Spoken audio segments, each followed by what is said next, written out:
590 سے 656 تک پھر کسی کا ہاتھ نہیں ہے بنو عباس پر، ایسے ہی روتے دھوتے۔ تو چنگیز خان اٹھا ہے تو 610 میں، اور اس نے تباہی کا ایک ایسا ریلا اس کے ساتھ تھا، ہر چیز کو خس و خاشاک کی طرح بہا کر لے گی۔ 664 میں وہ مرا ہے، اس وقت اس کی عمر 73 برس تھی، 73 سال 4 مہینے۔ اس نے کوئی 25 برس حکومت کی، اور اس نے چنگیزی سلطنت کو ناقابل تسخیر بنا دیا۔ یہ دنیا کا واحد جرنیل ہے، رات بھی بتایا تھا، جس نے شخصی طور پر تنہا سب سے زیادہ فتوحات کی، اور اس کا کوئی علم عطائی تھا جنگوں کے بارے میں، ملک گیری کے بارے میں، جہاں گیری کے بارے میں اس کا علم عجب تھا۔ اس کی برق رفتاری، اس کی ذہن کی تیزی کمال درجے کی تھی۔ قبائل کو ایسے اس نے جوڑ دیا تھا، سب ایک جھنڈے تلے مختلف قبائل جمع ہو گئے تھے، اور دنیا کی ناقابل تسخیر طاقت بنے۔ اور قراقرم صحرائے گوبی میں منگولیا کے پاس ایک بڑا شہر اس نے بنایا، دارالحکومت، جو ساری دنیا کا سب سے بڑا دارالحکومت تھا، اور ان کا بڑا نشانہ مسلمان تھے۔ مسلمان کہ مسلمانوں سے زیادتی ہوئی تھی، جس کے بدلے میں چنگیز خان نے ان پر حملہ کیا۔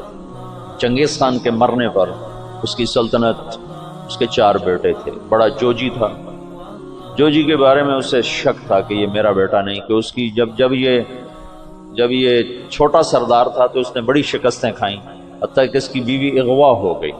جب وہ واپس آئی تو حاملہ تھی، لیکن اس نے بورتائی خاتون اس کا نام تھا، اس نے ہمیشہ اس کو عزت دی اور اس بیٹے کو اپنا ہی بیٹا سمجھا، اس کا نام جوجی۔ 3 بیٹے اس کے سامنے پیدا ہوئے، اغدائی، چغتائی اور طولوئی۔ تو اس نے اغدائی کو اپنا جانشین بنایا، اور جوجی کو روس کی سلطنت دی، روس کی، اور چغتائی کو اس نے منگولیا کی طرف کا اور چین کی طرف کا علاقہ دیا، اور جو طولوئی تھا اس کو یہ نیچے آذربائیجان سے نیچے ایران اور یہ شام، یہ علاقے اس نے 4 حصوں میں اس نے اپنی سلطنت کو تقسیم کیا، اور اغدائی کو سب سے بڑا سردار بنایا۔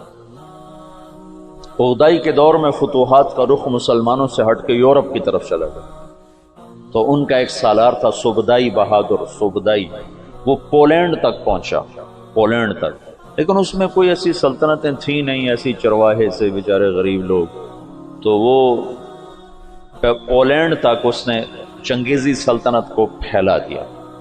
اب یہ وہ ہاتھی ہے جس کے سامنے ساری دنیا کے بادشاہ چیونٹی اور چوہے کی طرح، انہیں میدان جنگ میں ہرانے کی کوئی شکل نہیں۔ تو اسلام کی شکل یوں تھا کہ اب بجھا، اب بجھا، اب بجھا، لیکن اللہ نے دین کو باقی رکھنا ہے تو انسانوں کو بھی باقی رکھنا ہے جو مسلمان کہلائیں۔ جب اغدائی مرا ہے تو اس کا بیٹا تھا قیوق، وہ حکمران بنا، وہ بہت رحم دل تھا،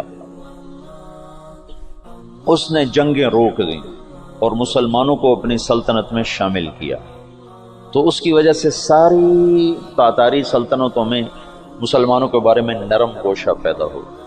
اب نامعلوم تاریخ کے گمنام سپاہی ہیں جو اتنے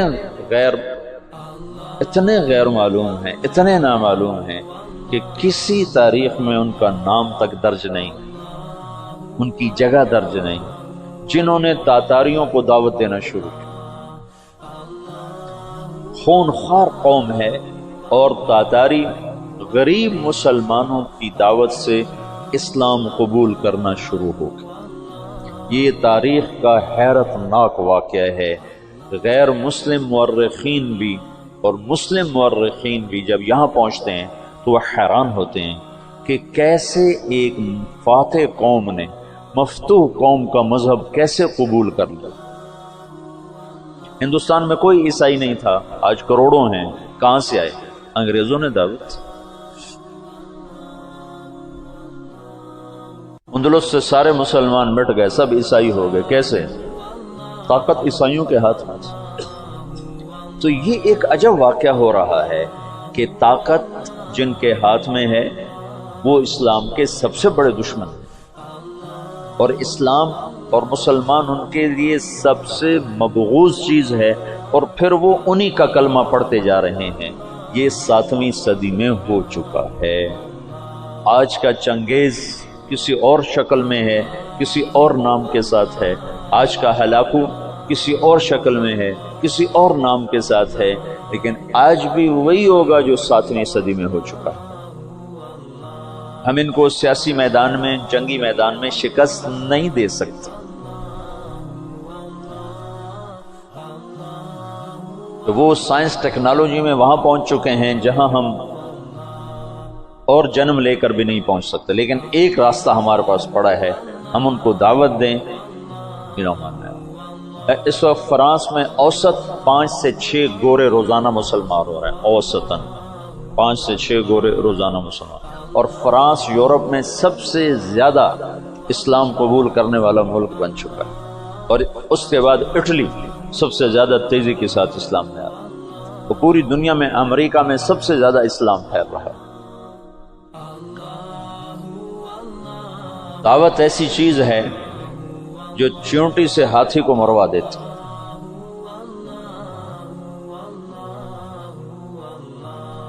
اس کی نرمی سے کچھ دل نرم ہوئے اور اسلام داخل ہونا شروع ہوا۔ تو کویوک جب مرا ہے تو اس کا بعد تولوئی کے 4 بیٹے تھے، ایک قبلائی خان، ایک منگو خان، ایک بوکا خان اور ایک ہلاکو خان۔ تو اس وقت جوجی کا بیٹا ایباقا وہ سب سے بڑا سردار تھا تاتاریوں میں۔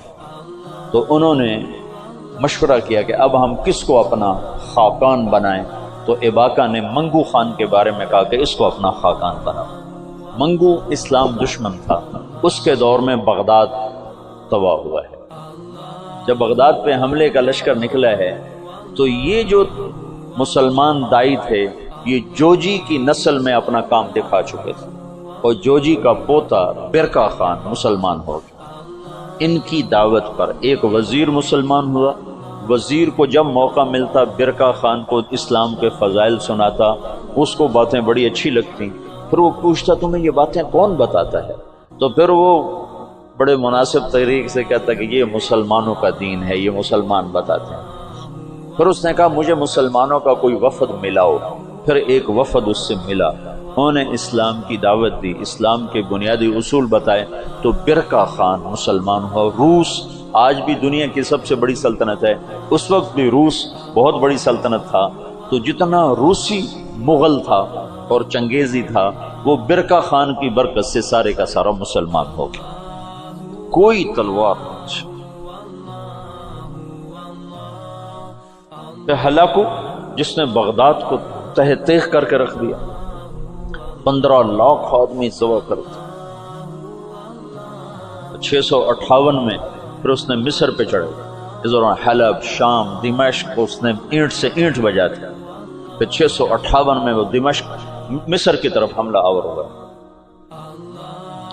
تو مصر پر اور ہندوستان پر، حالانکہ یہ دونوں ملک کے لوگ کو اتنے دلیر نہیں تھے جتنے کہ شام، عراق، یہ جو جنگجو قومیں تو یہاں تھی، عرب، اور مصر تو مخلوط قوم تھی، ہندوستان مخلوط قومیں تھیں، لیکن کوئی اللہ کی قدرت ہے، نہ ہندوستان پہ مغل حاوی ہو سکے نہ مصر پہ حاوی ہو سکے۔ دونوں جگہ ہندوستان والوں نے تو طاقت سے، اور اللہ کی مدد تو دونوں کے ساتھ تھی، اور مصر والوں نے سیاست سے۔ 658 میں ہلاکو خان نے مصر پہ حملے کے لیے فوج نکالی تو اس کا بھائی منگو خان مر گیا۔ منگو کے مرنے پر یہ قانون تھا کہ جو تاتاری جہاں پر ہے، جب خاقان اعظم مر جائے تو سب قراقرم پہنچیں تاکہ اگلے خان کا انتخاب کیا جا سکے، اگلے خاقان کا انتخاب کیا جا سکے۔ تو وہ وہاں سے نکلا، تو اس کی بیوی تھی، وہ عیسائی ہو چکی تھی، دوقوزہ، اور اس کا سالار تھا کتبوغا، وہ بھی عیسائی ہو چکا تھا۔ وہ مسلمانوں پر بہت ظلم اٹھاتے تھے، بہت ظلم اٹھاتے تھے، اور ان دونوں نے بڑی کوشش کی کہ ہلاکو خان عیسائی ہو جائے، لیکن وہ عیسائی نہیں ہوا۔ تو انہوں نے اس کی منت کی کہ تم واپس نہ جاؤ، مصر کو فتح کر لو۔ وہ تو مر گیا، اب تو پہنچ بھی نہیں سکتے ہیں، تو تم بعد میں جانا، پہلے مصر فتح کرو۔ اس نے کہا نہیں، یہ چنگیز خان کا قانون ہے، میں اسے پورا کروں۔ اور اس نے ایک لشکر کا حصہ شام میں چھوڑا، فلسطین میں، اور 2 حصے لے کر وہ واپس چلا گیا قراقرم کی طرف۔ تو اس موقع سے فائدہ اٹھا کر مصر والوں نے خود حملہ کر دیا۔ تو عین جالوت پر 658 میں رمضان میں یہ جنگ لڑی گئی، اور 40 سال کے بعد مسلمانوں کو پہلی فتح نصیب ہوئی۔ اور اس میں قطبوغا گرفتار ہوا، تو وہاں مصر میں اس کو ٹکڑے ٹکڑے کر کے ختم کیا گیا، پر وہ ایسا کم وقت تھا کہ بوٹی بوٹی ہو گئے، پر اس نے سی نہیں کی، اف نہیں کی۔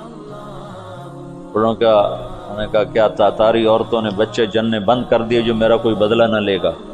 میرا بدلہ لینے والے ضرور آئیں گے، لیکن اللہ نے وہ موقع نہ دیا۔ برقع خان ایمان لا چکا ہے۔ جب ہلاکو چلا ہے، وہ قراقرم کے قرولتائی اس کو کہتے تھے، قرولتائی کانفرنس، اس کانفرنس کے لیے چلا ہے، تو اس وقت قبلائی طولوئی کے 4 بیٹے تھے، تو منگو بنا تھا، تو منگو کی جگہ بوقا خان موجود تھا قراقرم میں، وہ خود ہی خاقان بن گیا۔ تو قبلائی کو پتہ چلا، تو وہ پھر فوج لے کر آیا، اور اس نے اپنے بھائی کے ساتھ پہلی دفعہ تاتاری آپس میں لڑنا شروع ہوئے، اور ان کی ہیبت میں کمی آئی، اور قبلائی خان نے بوقا کو شکست دی اور قراقرم پہ قبضہ کیا۔ پھر ان بھائیوں میں آپس میں بہت لڑائیاں ہوتی رہیں تخت کے لیے۔ آخر میں قبلائی خان غالب آیا، اور اس نے اپنے بھائی کو قید کر لیا، پھر قید میں وہ مر گیا بوقا، اور اس نے قراقرم کی بجائے چین کو اپنا دارالحکومت بنایا، چین فتح کیا اور چین کو اپنا دارالسلطنت بنایا۔ جب ان جنگوں سے فارغ ہوئے تو ہلاکو خان نے حملہ کیا مصر پر، تو برقع خان کو خط لکھا رکن الدین بیبرس نے کہ تم ہماری مدد کرو، تم بھی مسلمان ہو، ہم بھی مسلمان۔ تو پھر برقع خان نے ہلاکو کو خط لکھا کہ تم مسلمانوں پہ حملہ نہ کرو ورنہ میں تم پہ حملہ کروں۔ تو ہلاکو نے اسے خط لکھا کہ تم نے چنگیز کا قانون نہیں پڑھا کہ تاتاری آپس میں نہیں ٹکرایا کرتے؟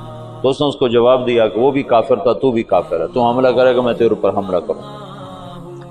جب وہ مصر پہ حملہ آور ہوا تو برقع خان ہلاکو پہ حملہ آور ہوا، تو اس نے ہلاکو کو شکست دی، اور مصر اس تسلط سے نکل گیا۔ پھر ان دونوں بھائیوں کی، چچا زاد بھائیوں کے آپس میں لڑائیاں ہوئیں، جس میں ہلاکو کو آخر میں شکست ہوئی، اور اس غم سے وہ بھی 42 سال کی عمر میں فالج کے مرض سے مر گیا۔